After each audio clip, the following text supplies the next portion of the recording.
প্রিয় দর্শক, আমাদের মাননীয় প্রধানমন্ত্রী জনাব তারেক রহমান সংসদে যে বক্তব্য দিয়েছেন, যে সুমধুর বক্তব্য দিয়েছেন, এটি বোধহয় ওয়ার্ল্ডের ভিতরে পৃথিবীতে কোনো প্রধানমন্ত্রী এই ধরনের সমঝোতার বক্তব্য দিচ্ছে কিনা বা দেবে কিনা ভাবা যায় না। প্রধানমন্ত্রী তারেক রহমান বলেছেন বিরোধী দলীয় নেতাকে যে আমরা উভয় মিলে আমাদের বিভিন্ন দেশের সমস্যা এবং আপনারা সমস্যার সমাধান করি, যেখানে যা প্রয়োজন আমরা মিলেমিশে করি, এবং আপনারা এখনো আমাদের দরজা খোলা আছে, আপনারা ডেপুটি স্পিকারটি নিয়ে নেন। এইরকম এ ধরনের সমঝোতার বক্তব্য কেউ দিবে কিনা সন্দেহ। আপনারা আমাদের প্রধানমন্ত্রী জনাব তারেক রহমানের সরাসরি সংসদে আলোচনা আমার দেশ পত্রিকার মাধ্যমে ভিডিওটি একটু কষ্ট করে মনোযোগ সহকারে দেখুন। চেয়ারে আমি এখানে বসছি, আপনার সামনে মাননীয় স্পিকার। এই চেয়ারটি খুব কঠিন একটি চেয়ার মাননীয় স্পিকার। এই চেয়ারটি দেখলে মনে হয় বসতে খুব আরাম, আসলে মাননীয় স্পিকার মোটেও আরামের না। এই চেয়ারটিতে বসলে মাননীয় স্পিকার প্রতি মুহূর্তে মনে হয় যে আগুনের তপ্ত হিট আসছে মাননীয় স্পিকার। হাসার কিছু নেই, আমি যা ফিল করি আমি আপনাদেরকে তাই বলছি। ডেপুটি স্পিকার আমরা ওনাদের কাছ থেকে চেয়েছিলাম মাননীয় স্পিকার, ওটা ওনাদের দলীয় সিদ্ধান্তের কারণে ওনারা সেটা গ্রহণ করেনি, সেটা ওনাদের পলিসির ব্যাপার। রোজার সময় বিরোধী দলীয় নেতা আমাকে ওনাদের ইফতার পার্টিতে দাওয়াত করেছিলেন, আমরা সেখানে গিয়েছিলাম। আমি গিয়েছিলাম, আমার সাথে আজকের হোম মিনিস্টারের সাথে ছিলেন। আমরা সেখানে ওনাদেরকে প্রস্তাব দিয়েছিলাম যে ডেপুটি স্পিকারের প্রস্তাবটি, যে ওটা ওনাদের দলীয় সিদ্ধান্তের কারণে ওনারা সেটা গ্রহণ করেনি, সেটা ওনাদের পলিসির ব্যাপার। কিন্তু আমরা ওনাদেরকে প্রস্তাব দিয়েছিলাম যে আমরা চাই যে ডেপুটি স্পিকার আমরা ওনাদের কাছ থেকে চেয়েছিলাম মাননীয় স্পিকার। আজকে আবারও পরিষ্কার ভাবে আমি বলতে চাই, এই প্রস্তাবটি মাননীয় বিরোধী দলের নেতা এবং মাননীয় বিরোধী দলীয় সদস্যবৃন্দ, আমাদের এই প্রস্তাবটি এখনো ওপেন আছে। আমরা এখনো এই প্রস্তাবটি ওপেন রেখেছি। এই প্রস্তাব কথাগুলো শুনেছেন? এ ধরনের সমঝোতার কথা কোনো প্রধানমন্ত্রী বিরোধী দলকে অন্তত বলবে না, কারণ এই প্রধানমন্ত্রীর মনে কোনো ধরনের কোনো যাকে বলে প্যাস বা অন্য কোনো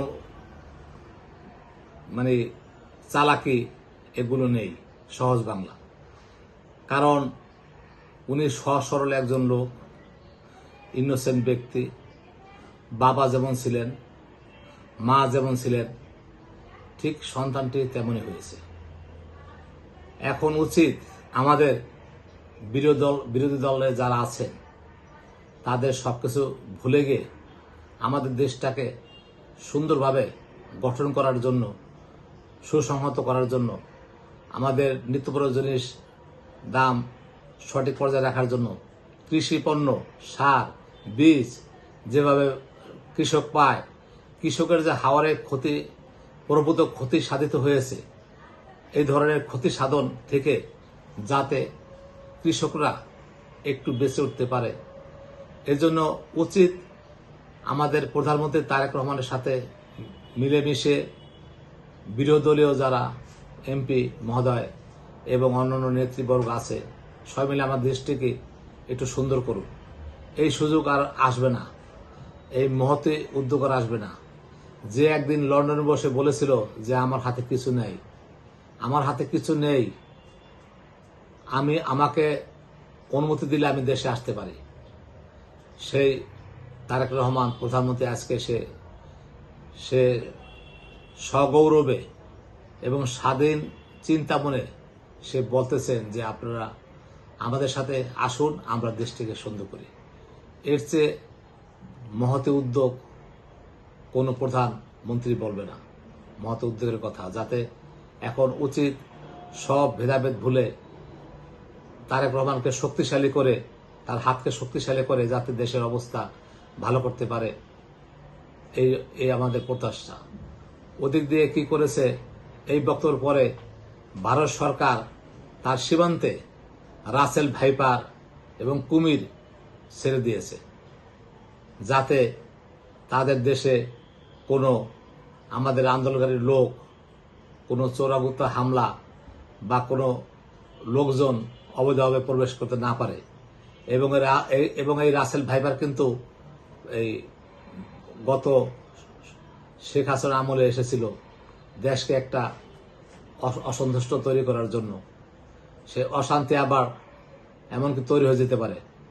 তা রাসেল ভাইপার এবারে সে আর এভাবে করতে পারবে না, কারণ জনগণ সবাই এখনো সে আগের মতো নেই, তারা সবাই সতর্ক আছে। তা আমি আশা করব দেশে যাতে ভালোভাবে চলে।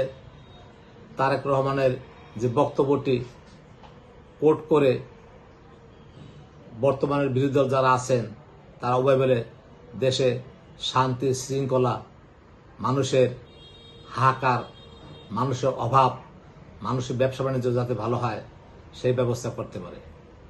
দেশবাসীকে আহ্বান জানাবো তারা সবাই যেন সরকারের জন্য দোয়া করেন এবং আমরা ভালো থাকি, এই জন্য সবাই সবার জন্য দোয়া করব। আমি সৈয়দ মাহবুব রহমান, মুন্সিগঞ্জ থেকে। আল্লাহ হাফেজ।